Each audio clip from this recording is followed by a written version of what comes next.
A rusted shipping container had sat sealed in Lot 9 since 1988, and the manifest taped inside the office window still listed a vehicle prototype nobody at Fenwick Motors could explain. Tom Aldrich was 39, hired for a 2-week salvage job, and every man on the crew figured him for exactly what his gloves suggested: a scrapper, nothing more. His daughter Ruth was 7. She carried a faded fox named Marlowe everywhere, one ear stitched twice over from being loved too hard. The site foreman, Corwin Diaz, laughed when Tom asked to cut the container's seal by hand instead of hauling the whole thing to the crusher. "You're here to clear scrap, Aldrich, not solve mysteries." Tom said nothing. He set the torch down instead of lighting it. Whatever sat sealed in that container had waited 36 years to be found, and by the end of this video, you'll understand exactly why somebody wanted it to stay lost. The salvage yard stretched out in rows of dead machinery, weeds pushing through cracked concrete. Container doors rusted the color of dried blood. Corwin stood with 2 hired haulers, tapping the container's lock with a wrench. "Truck's coming at noon. Cut it or lose it."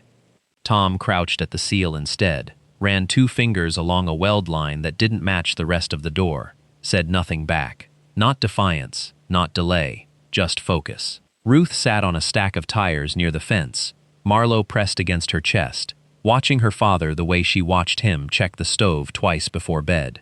Corwin called it wasting daylight, said the container was headed to the crusher, with or without his permission, and walked back toward his truck.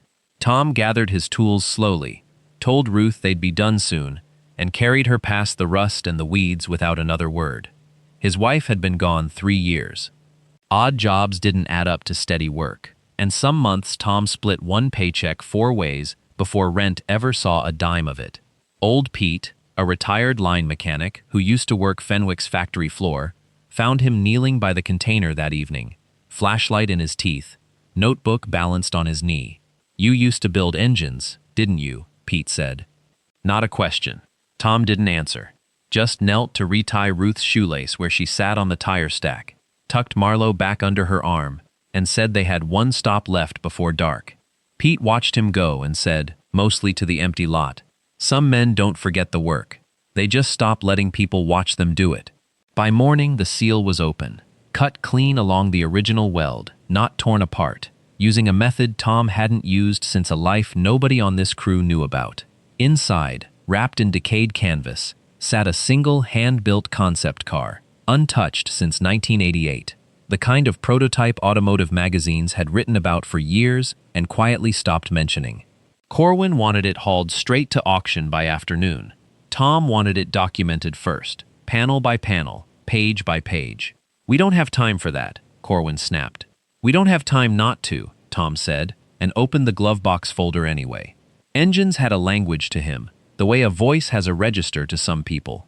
He found it in 20 minutes, a patent transfer buried beneath registration papers, one signature that didn't match the founder's handwriting on any other document in the folder. Not an oversight, a forgery, not once.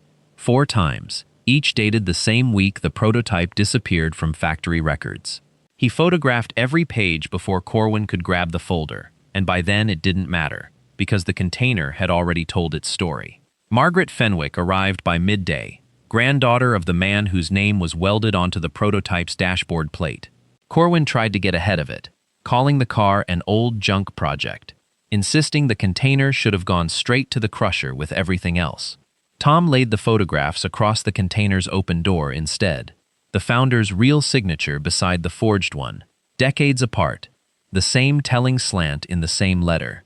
"Your grandfather didn't cancel this car because it failed," he said quietly. "Somebody buried it because it worked." Pete stepped forward. "I watched this man work for 2 days," he said to Margaret.